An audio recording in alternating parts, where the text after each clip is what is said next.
আচ্ছা, আপনাদের একটা প্রশ্ন প্রায় সময় থাকে, এটা হচ্ছে গিয়ে রাইটিং টাস্ক টুতে এগ্রি ডিসএগ্রি, যেটাকে আমরা অপিনিয়ন বেসড প্রশ্ন বলি। সেক্ষেত্রে আমি কি সম্পূর্ণ এগ্রি করব, নাকি সম্পূর্ণ ডিসএগ্রি করব, নাকি মাঝামাঝি থাকতে পারবো? এখন এটা কয়েকটা আনসার আছে। এই যে প্রশ্নটা, এই প্রশ্ন কয়েকটা আনসার আছে। তো আমি আপনাকে একটু জাস্ট হাইলাইট করি। যেমন আমরা আজকে একটু আগে এই প্রশ্নের আনসার দিয়েছিলাম, living in a country where you have to speak a foreign language can cause serious social problems as well as practical problems. এটা একটু আগে আমরা ফুল ক্লাস করেছি, যে যখন আপনি কোনো দেশে থাকবেন, যে দেশে বিদেশি ভাষায় আপনাকে কথা বলতে হবে, সেখানে কিছু সামাজিক এবং বাস্তবিক সমস্যা আপনি ফেস করতে পারেন। এটার আনসারে আমরা কি দিয়েছিলাম? এটাকে আমরা আনসার দিয়েছিলাম এগ্রি আকারে। এটাকে আমরা আনসার দিয়েছিলাম এগ্রি আকারে। কেন এগ্রি দিয়েছিলাম? কারণ এটাতে ডিজেগ্রিতে আমাদের কোনো ইয়ে নাই, পয়েন্ট নাই। এখন আপনাদের একটা প্রশ্ন যেটা ছিল সেটা হচ্ছে গিয়ে এগ্রি আনসার দিলে, মানে এগ্রি আনসার দিব না ডিজেগ্রি আনসার দিব, নাকি পার্শিয়াল থাকবো? দেখুন, সম্পূর্ণ এগ্রি করাও জায়েজ, সম্পূর্ণ ডিজেগ্রি করাও জায়েজ, আবার পার্শিয়ালি এগ্রি করাটাও জায়েজ। এখানে আহামরি কোনো অসুবিধা নাই। কথাটা বোঝার চেষ্টা করবেন, এখানে একটা বোঝানোর বিষয় আছে, আমি একটু উদাহরণের মাধ্যমে বুঝিয়ে দিচ্ছি। এই যে প্রশ্নটা, এখানে আপনি দেখলেন যে ডিজেগ্রি নিয়ে আমি লিখতে পারবো না। স্বাভাবিক, একটা দেশে যখন আপনি গিয়ে ফরেন ল্যাঙ্গুয়েজে কথা বলবেন, সেখানে আপনার হালকা পাতলা কিছু সমস্যা ফেস করতে পারেন, এটাই সত্য। কিন্তু প্রবলেম ফেস করবেন না, এটা না করে আপনি না বলে ব্যাখ্যা দিবেন কিভাবে? যে জিনিস আছে সেটা নিয়ে লেখা যায়, যে জিনিস নাই সেটা নিয়ে কখনো লেখা যায় না। আপনি বলতেছেন না, বিদেশে গেলে প্রবলেম ফেস করবে না, না বলে আপনি কিভাবে ব্যাখ্যা দিবেন? সুতরাং এটাকে আপনি 100% এগ্রি দিবেন, ঠিক আছে? আচ্ছা, এখন এই প্রশ্নটাতে আসেন। 2 নম্বর যে প্রশ্ন, death penalty should be banned all over the country. Death penalty should be banned all over the country. Sorry, all over the country না, এটা হবে কি all over the world. Sorry, একজন আমাকে টেক্সটে বলে দিয়েছিলেন, মিস নীলোফা ইয়াসমিন দিয়েছিলেন, আমি খেয়াল করিনি, থ্যাংক ইউ। ডেথ পেনাল্টি মানে কি? মৃত্যুদণ্ড। Should be banned all over the world, সারা বিশ্বে ডেথ পেনাল্টি কি করা উচিত, মৃত্যুদণ্ড কি করা উচিত, বাতিল করা উচিত। এখন আপনার কাছে তিনটা অপশন আছে। এক, এগ্রি করেন; দুই, ডিসএগ্রি করেন; তিন, মাঝামাঝি থাকেন। আমি বলবো কোন স্টুডেন্ট কখনোই মাঝামাঝি থাকার দরকার নাই। কেন? ধরুন আপনি মাঝামাঝি থাকতে চাচ্ছেন, তাও আপনি মাঝামাঝি থাকবেন না। কেন? কারণটা হচ্ছে গিয়ে, আপনি যদি এটাকে ডিসএগ্রি করেন, ডিসএগ্রি, আপনি ডিসএগ্রি করার পরেও আপনি এগ্রি নিয়ে লিখতে পারবেন। বুঝেননি ব্যাপারটা? আমি একটু বুঝে বলতেছি। ধরেন এই প্রশ্নটা যদি চিন্তা করি, আপনি আপনি যদি ডিসএগ্রি করেন, ডিসএগ্রি করা মানে কি? আপনার স্টেটমেন্টটা দেখেন, এখানে বলেছে যে আহ সারা বিশ্বে মৃত্যুদণ্ড বাতিল করা উচিত। এটাকে আপনি ডিসএগ্রি করা মানে হচ্ছে কি আপনি মৃত্যুদণ্ড থাকুক আর এটার সাথে একমত হওয়া মানে কি? এটার সাথে একমত হওয়া মানে আপনি মৃত্যুদণ্ডের বিপক্ষে। সো আপনি ডিসএগ্রি লেখছেন। ডিসএগ্রি কেন কেন কেন লেখছেন? আপনার পয়েন্ট গুলো কি কি? ধরুন এই হচ্ছে কি আপনার পয়েন্ট, আমি পয়েন্ট গুলো দিচ্ছি। Point number one, murder will increase. ধরেন আপনি এরকম মার্ডার উইল ইনক্রিজ, এক। 2 নম্বর পয়েন্ট হচ্ছে গিয়ে ভিকটিমস ফ্যামিলি ওন্ট গেট কি জাস্টিস।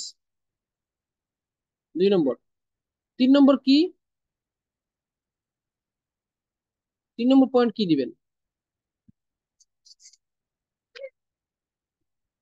আমরা পয়েন্ট দিচ্ছিলাম যে কেন আমরা এটা ডিমোট করলাম, এই হচ্ছে কি মার্ডার বাড়বে, ভিকটিম ফ্যামিলি আছে সে জাস্টিস পাবে না। আচ্ছা, আর কি কি হতে পারে?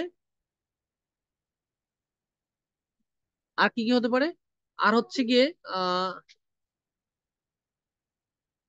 আদার পানিশমেন্টস, আদার পানিশমেন্টস ওন্ট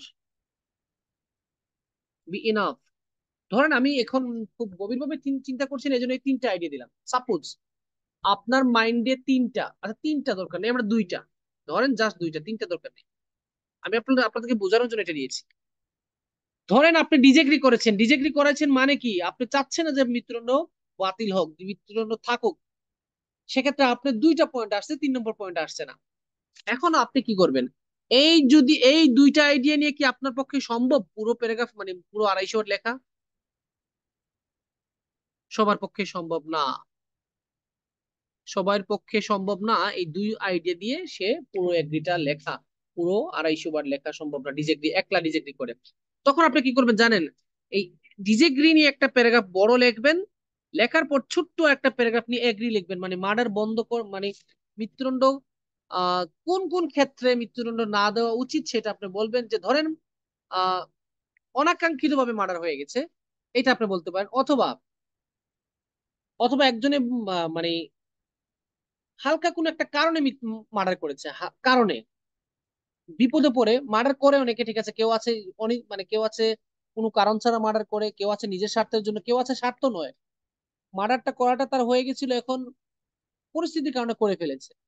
সেক্ষেত্রে সে চাচ্ছে তার পরিবারকে, যে যে পরিবারের মানে ক্ষতি হয়েছে তাকে কিছু ক্ষতিপূরণ দিয়ে চাচ্ছে যেটাকে পুষিয়ে নিতে।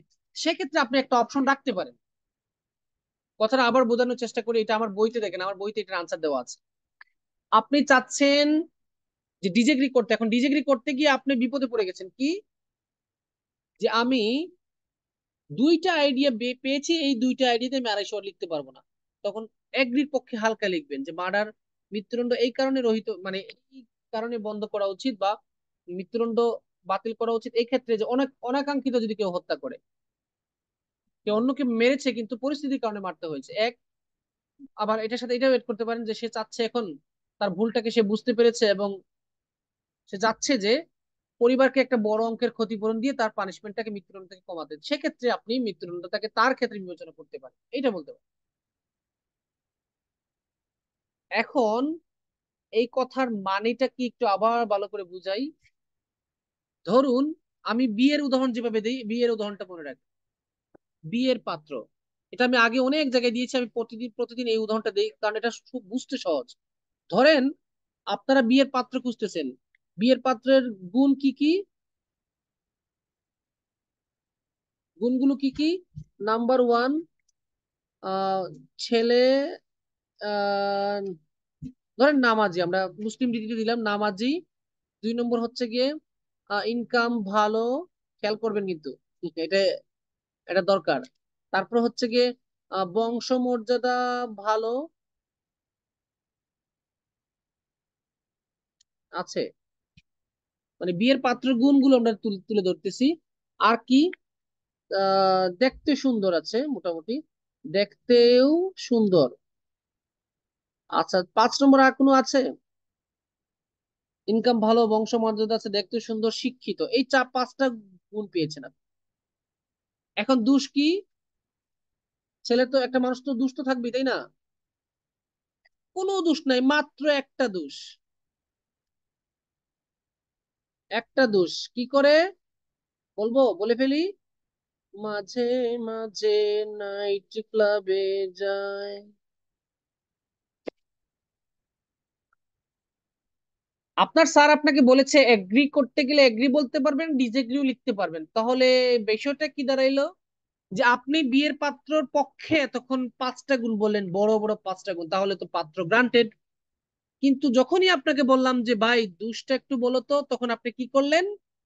ছেলের একটা মাত্র দোষ, মাঝে মাঝে নাইট ক্লাবে যায়, এমন একটা দোষ বললেন যে পাত্রী শোনার পর বললো যে রে বাবা, তোমার এই 5টা গুণের আমার দরকার নাই, তোমার এই দোষের কারণে তোমাকে আমি আর বিয়েতে রাজি না।